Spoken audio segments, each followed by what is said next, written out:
सुप्रभात बच्चों। आज हम पढ़ेंगे हमारा पाठ है भगवान के डाकिए, जिसके रचयिता है रामधारी सिंह दिनकर। और इन्होंने इस कविता में, जैसे इससे पहले वाले पाठ में भी हम चिट्ठियों के बारे में, डाकिए के बारे में बहुत अच्छी तरीके से पढ़ चुके हैं, लेकिन वो डाकिया है वो हमारा बनाया हुआ है, वो हमारा डाकिया है। ये जो भगवान के डाकिए हैं, इसमें भगवान के डाकिए कौन है? पक्षी और बादल। पक्षी और बादल को भगवान का डाकिया यहाँ पर बताया गया है। अब कवि ने ये बताया कि किस तरीके से ये भगवान के संदेश को हम तक और हमारे मतलब पृथ्वी के संदेश को किस तरीके से ये भगवान तक किस रूप में और किस तरीके से पहुंचाते हैं।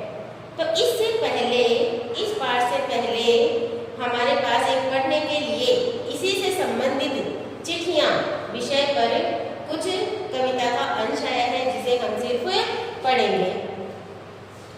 लेटर बॉक्स में पड़ी हुई चिट्ठियां, अनंत सुख दुख वाली अनंत चिट्ठियां। आप अपनी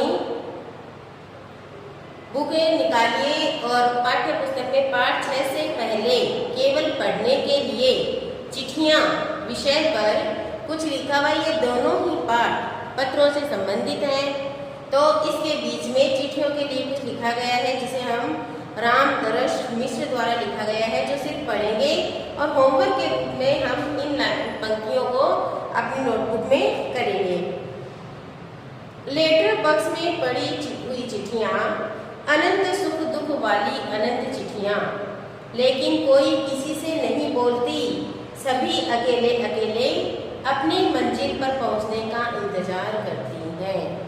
लेटर बॉक्स आपने देखा है, पोस्ट ऑफिस के बाहर भी लगे होते हैं, कई जगह लगे हुए होते हैं।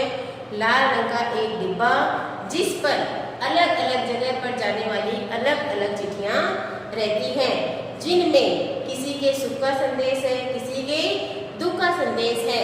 और ये सारी चिट्ठियां किसी को खूब सुख देने वाली है, तो कोई इनमें से दुख देने वाली भी है। लेकिन ये चिट्ठियां, इनमें इतने समाचार भरे हुए हैं, लेकिन ये आपस में नहीं बोलती हैं, और सभी इतनी एक साथ होते हुए भी सभी अकेले अकेले अपनी अपनी मंजिल तक पहुंचने का इंतजार करती हैं। कैसा है यह एक साथ होना, दूसरे के साथ हंसना न रोना। क्या हम भी लेटर बॉक्स की चिट्ठियां हो गए हैं? कि देखिए, कवि ने इन चिट्ठियों के माध्यम से हमारे जीवन की ओर संकेत करते हुए कहा है कि कैसा है ये एक साथ होना, कि लेटर बॉक्स में इतनी सारी चिट्ठियां पड़ी हुई हैं, लेकिन वो आपस में एक दूसरे से बोलती नहीं है। तो ना एक साथ हंसना है, ना एक साथ रोना है, ना अपने विचारों को आपस में एक दूसरे के साथ में बताना है। तो क्या अपना जीवन भी ऐसा ही हो गया है? आज हम भी दुनिया में एक साथ रह जरूर रहे हैं, लेकिन एक दूसरे के सुख दुख से हमें कोई मतलब नहीं है। तो इस तरीके से यहाँ पर रामदरस मिश्र ने चिट्ठियाँ कविता के माध्यम से हमारी ओर भी संकेत किया है। अब है इसके आगे पाठ 6 भगवान के डाकिए। तो केवल पढ़ने के लिए कविता की ये पंक्तियाँ आपको अपनी नोटबुक में गृह कार्य के रूप में करनी है। अब इसके बाद में है भगवान के डाकिए। भगवान के डाकिए में हम शब्दार्थ, पहले इसके शब्दार्थ देखते हैं। शब्दार्थ है जैसे बाँचना शब्द का अर्थ होता है पढ़ना या स्वर पढ़ना, कि जो पंक्तियां हैं उनको लयबद्ध तरीके से पढ़ना। दूसरा है आंकना का अर्थ है अनुमान लगाना। फिर है पांख का अर्थ होता है पंख, पक्षी के पंख या पर। सौरभ, सुगंध या सुबास। तो हम पहले इस कविता को पढ़ेंगे और फिर अगले वीडियो में मैं इसकी व्याख्या आपको करवाऊंगी। पक्षी और बादल ये भगवान के डाकिए हैं। पक्षी और बादल ये भगवान के डाकियों हैं जो एक महादेश से दूसरे महादेश को जाते हैं। हम तो समझ नहीं पाते हैं, मगर उनकी लाई चिट्ठियाँ पेड़ पौधे पानी और पहाड़ बाँचते हैं। हम तो केवल यह आंकते हैं कि एक देश की धरती दूसरे देश को सुगंध भेजती है और वह सौरभ हवा में तैरते हुए पक्षियों की पंखों पर गिरता है और एक देश का भाव दूसरे देश में पानी बनकर गिरता है। तो यहाँ पर रामधारी सिंह दिनकर द्वारा बनाई गई यह कविता, लिखी गई यह कविता भगवान के डाकिए, भगवान के डाकिए। तो भगवान के डाकिए पक्षी और बादल, पक्षी और बादल को यहाँ पर कवि ने भगवान के डाकिए बताते हुए हमें यह संदेश दिया है कि बताते हैं कि जिस तरीके से डाकिया हमारे लिए चिट्ठियों के माध्यम से सुख और दुख दोनों तरह के संदेश लाता है, दोनों तरह के हमारे संदेश एक दूसरे तक पहुंचाता है, हमारे संदेशों को हमारे दूसरे परिचित हैं उनके पास पहुंचाता है और दूसरे से हमारे पास लेकर आता है।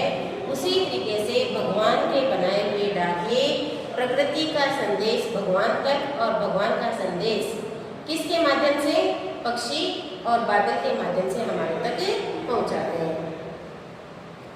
पक्षी और बादल ये भगवान के डाकिए हैं जो एक महादेश से दूसरे महादेश को जाते हैं।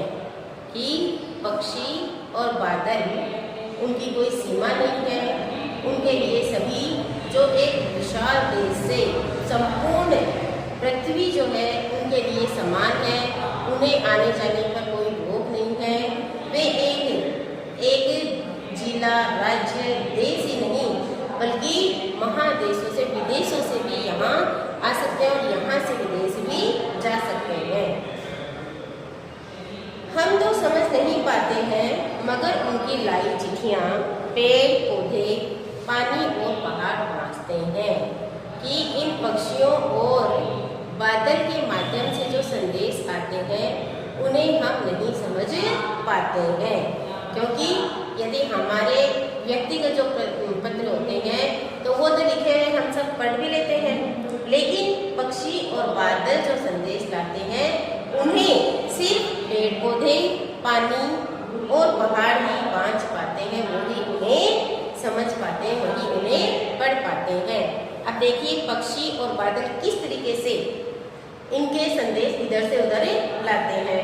कि बरसात के दिनों में आपने देखा होगा बादल इधर से उधर पूरे आसमान पर बिखरे हुए होते हैं और दूसरे देशों का जो संदेश दूसरे देशों से पानी के माध्यम से वो लाकर इस देश में बारिश करते हैं, इस देश का पानी दूसरे देश में ले जाकर वहाँ बरसते हैं। तो उनके लिए सभी समान है, सभी के लिए उनके मन में प्रेम सद्भाव की भावना है, सभी उनके लिए एक जैसे हैं, उनके लिए कोई सीमा नहीं है। वे पूरे संसार में एक विशाल देश से दूसरे विशाल देश तक आराम से अपने संदेश को पहुंचाते हैं। और जैसे मान लीजिए बादल कहाँ से आ रहा है उसकी कोई सीमा नहीं है, उसके अंदर जो पानी भरा हुआ है वो कौन से महासागर से की भाप बनकर उसमें आया है और कहाँ का पानी कहाँ आकर बरस रहा है, तो उसके लिए कोई सीमा नहीं है। इसी तरीके से अपन देखते हैं कि बहुत विदेशों से जो पक्षी उड़ कर हमारे देश में आते हैं या हमारे देश के पक्षी उड़कर दूसरे देश में जाते हैं, तो वे वहाँ की सुगंध अपने पंखों के माध्यम से और एक दूसरे से दूसरे देश तक पहुँचाते हैं। अगला है हम तो केवल यह आंकते हैं कि हम तो केवल उन्हें देखकर ही अनुमान भी लगा सकते हैं कि एक देश की धरती दूसरे देश को सुगंध भेजती है। सुगंध कैसे भेजती है? पक्षियों के माध्यम से। कि वहाँ के जो पक्षी यहाँ आते हैं तो वहाँ के वातावरण में जो फूलों की सुगंध होती है वो सारी सुगंध उनके पैरों पर पंखों पर तैरती हुई हमारे देश तक आती है और वह सौरभ हवा में तैरते हुए और वह जो सुगंध है वो पक्षियों के पंखों के ऊपर तैरती हुई पक्षियों की पंखों पर तिरता है और वह पक्षियों के पंखों के ऊपर तैरती हुई हवा में हमारे देश तक पहुंचती और हमारे देश की जो सुगंध है वो ही पक्षियों के माध्यम से दूसरे महादेश तक पहुंचती है। और एक देश का भाग दूसरे देश में पानी बनकर गिरता है। जैसे मान लीजिए हमारे देश में बड़े बड़े महासागर हैं और उनसे भाप बनकर जो बादल बनते हैं, बादलों में जो पानी होता है वही बादल दूसरे बड़े देशों में जाकर वहाँ पानी बनकर बरस जाते हैं। या विदेशों में जो महासागरों का पानी भाप बनकर ऊपर उड़ता है और बादलों में के द्वारा यहाँ बरसाती ठंडी ठंडी रिमझिम के माध्यम से बरसात के पानी के माध्यम से यहाँ के पेड़ पौधे और यहाँ की धरती पर गिरता है। तो इस तरीके से यहाँ पर कवि ने हमें बताया है कि भगवान के ये डाकिये जो प्रकृति के संदेश को एक स्थान से एक देश से दूसरे महादेश तक पहुँचाते हैं। पहुँचाने का इनका माध्यम क्या है? पक्षी और बादल। पक्षी और बादल। तो पक्षी तो किस तरीके से कि विदेशों से पक्षी आते हैं और वहाँ की जितनी भी सुगंध, जो खुशबू है, जो उसको अपने पंखों के माध्यम से, पंखों को उनके ऊपर ऐसे लग रहा है जैसे वह सुगंध इनके पंखों के माध्यम से तैरती हुई हमारे देश तक, हमारे देश की प्रकृति में, वातावरण में घुल मिल जाती है। और बादल किस माध्यम से एक संदेश पहुंचाते हैं कि बरसात के दिनों में हमारे देश के में जितने भी बड़े बड़े या बाहर के देश में जितने भी बड़े बड़े महासागर हैं उनसे उनका जो पानी गर्म होकर भाप बनकर ऊपर जाकर बादल बनता है। ठीक है। और बादल में उस भाप का जो पानी होता है वो दूसरे देश का हमारे देश के और हमारे देश में बना हुआ भाप दूसरे देश में जाकर वर्षा के माध्यम से बरसता है और ये संदेश वहाँ तक पहुँचाता है।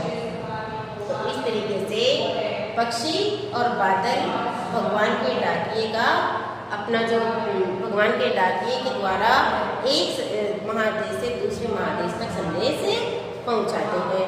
हाँ, उनके ये जो संदेश होते हैं ये हम समझ नहीं पाते हैं। उनके ये संदेश पेड़ पौधे और पानी, पहाड़ ये सब भी पढ़ पाते हैं, हम उनके संदेश को पढ़ नहीं पाते हैं। और उनका ये संदेश आपस में समानता और प्रेम, सद्भावना को दर्शाता है। उनके लिए कोई सीमा नहीं है कि इस देश का पानी वहाँ नहीं जा सकता या उस देश का पानी यहाँ नहीं आ सकता। उनके लिए इस तरह की कोई रोक नहीं है। उनकी नज़र में सभी मानव एक समान है और यही संदेश वो हमें भी देते हैं कि कोई किसी से अलग नहीं है। समस्त मानव एक दूसरे के लिए ही बने हैं। उन्हें हमें भी उनकी तरह ही आपस में मिलजुल कर रहना चाहिए, चाहे वो अपने देश का हो चाहे दूसरे देश का हो। हमें कोई भी किसी भी तरह का मतभेद, भेदभाव नहीं रखना चाहिए। तो इनका जो बहुत ही अच्छा संदेश हम जिसका अनुमान भी लगा रहे हैं, बाकी इनके अच्छे संदेश को पेड़ पौधे पहाड़ ये बहुत ही अच्छी तरीके से समझ पाते हैं। ये न बोलते हुए भी हमें आपसी प्रेम और सौहार्द का पाठ पढ़ाते हैं। तो हमें भी भगवान के ये जो डाकिये हैं पक्षी और बादल, इनके संदेश को समझकर हमें भी उनकी तरह ही उसे अपने जीवन में उतार लेना चाहिए, ताकि आपस के ये जो मतभेद है ये सब समाप्त हो जाए और हम भी उनकी तरह आपस में प्रेम से रहें। तो ये कविता मैंने आपको आज पढ़ाई है, इसकी व्याख्या हम अगले वीडियो में करेंगे। आज आपको गृह कार्य के रूप में एक तो ये चिट्ठियाँ और दूसरा भगवान के डाकिये, ये दोनों आपको कविता अपनी नोटबुक में लिखनी है। सुंदर सुंदर राइटिंग में आप लिखेंगे और अगले वीडियो में हम इसकी व्याख्या करेंगे। धन्यवाद।